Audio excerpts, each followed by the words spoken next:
Another dead end, Dr. Alex Wilson muttered to himself as he finished tidying up his quantum biology lab for the night. Months of research with nothing concrete to show for it. He let out a deep sigh as he switched off the equipment one by one, the familiar hum fading to silence. "There has to be something I'm missing," he said quietly. "Some way to prove quantum entanglement effect can influence larger organisms." But no matter what approach he took, he couldn't find any solid evidence. Just more wasted effort chasing phantoms in the dark. His grant money wouldn't last forever at this rate. As Alex gathered his notes, a hint of motion on one of the monitors caught his eye. He paused, leaning closer. Had he just imagined it? The screen was still once more. Alex shook his head and laughed nervously. "Now you're seeing things, old man," he said to himself. "Too many late nights in this lab is making you jittery."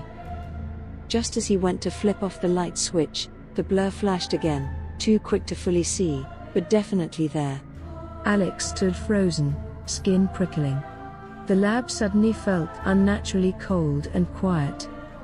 "Get a grip, Alex," he whispered. But his curiosity was piqued now. Setting his notes down, he stepped cautiously toward the flickering monitor. The image danced and wavered, like trying to tune a blurry TV channel. "Let's see what you are," he murmured, slowly magnifying the view. As he carefully ramped up the frame rate, the entity came into nightmarish focus. An unblinking eye stared back at him from the static-filled screen. Alex staggered back with a gasp, heart lurching. "No, it can't be," he stammered, trembling. "That's impossible."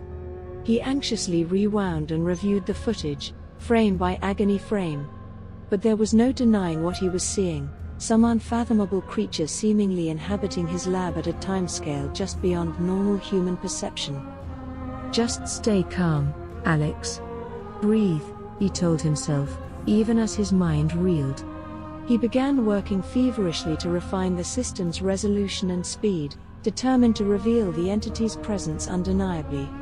Alex knew he was obsessed, but some primal part of him needed to confront the horror lurking at the edge of sight. Late into the night, the revealing image of its alien face peering through the monitor left no doubt. This was no glitch or hallucination. "My God," Alex whispered in the dark room. "It's real." He slumped down in his chair, dizzy with revelation. What was this bizarre entity? And how had it evaded detection in his lab until now? The questions ate at him as he chased understanding. Over the coming weeks, Alex drove himself to the brink of exhaustion analyzing the anomalous creature. He upgraded his equipment in dangerous excess, sacrificing everything to pull back the veil shrouding its existence. "I have to know what it is," he insisted to himself whenever doubts tried to surface. But with each new fragment he captured, the entity traced the line between scientific curiosity and supernatural horror. Its flesh seemed to ripple against some unseen membrane, watching him hungrily through the lens. "Don't lose it, Alex," he muttered as he worked. The visions were starting to crawl into the corners of his perception, even with eyes open. When he did sleep, the vivid nightmares jolted him awake in a cold sweat. He could feel the creature's growing influence pressing at the fragile borders of his reality, trying to force its way into his world. "You won't break through, I won't let you in," Alex whispered like a mantra. He clung to his instruments and notes like talismans, the last anchors preventing him from spiraling irretrievably into the madness. He just had to maintain his focus long enough to uncover the truth. When his custom spectral cameras finally captured its monstrous form writhing in the spaces between microseconds, Alex could only gaze in silent horror. This can't be real," he stammered, surrounded by pulsing alien flesh and vast lidless eyes. "It's impossible." Stumbling back, he quickly severed the power feeding the cameras, the familiar safety of mundane reality returning in a dizzying rush. But it was too late. The damage was done. Alex knew then that he had opened a door that could never again be closed. These creatures had existed alongside humanity for eternity, drifting at the edges of perception. And now their gaze was fixed intently upon him through the fraying walls of time itself. "What have I brought into our world?" Alex whispered, shaking. He realized he had to force the breach closed again, by any means necessary. As he activated the makeshift quantum resonator aimed into their reality, the entities turned the full focus of their writhing eyes upon him, waiting.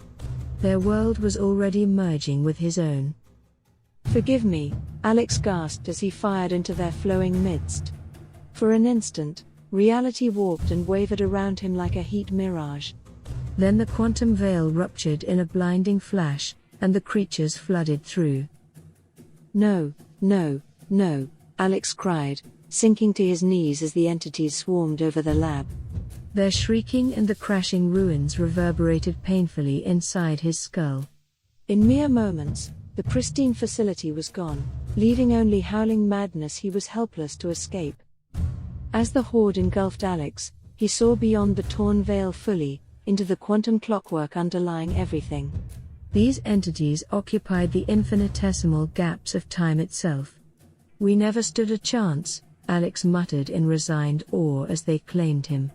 Humanity was only prey adrift in their hunting grounds, blind to the darkness on all sides. In the devastating aftermath, the lab lay silent and still, giving no indication of the unfathomable breach within its fractured walls. But Alex's last tortured thoughts were of the creatures now lurking once more in the shadows, waiting patiently for their next opportunity to slip back through into the fragile human world. They were always right there, just one fraction of an instant away. There was no closing the rift now, it had always been opened.